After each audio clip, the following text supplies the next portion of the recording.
You ask Tiger to solve. This deals with linear equations with one unknown. The final result is x equals 5. Let's solve it step by step. Group all x terms on the left side of the equation.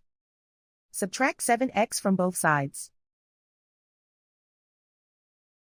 Group like terms. Simplify the arithmetic. Group like terms. Simplify the arithmetic. Group all constants on the right side of the equation. Subtract 5 from both sides. Simplify the arithmetic.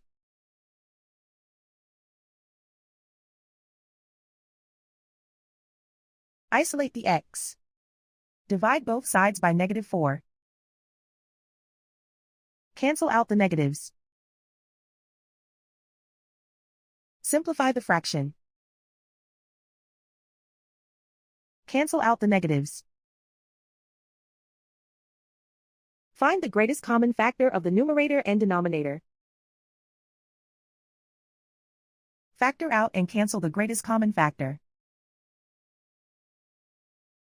And so the final result is x equals 5.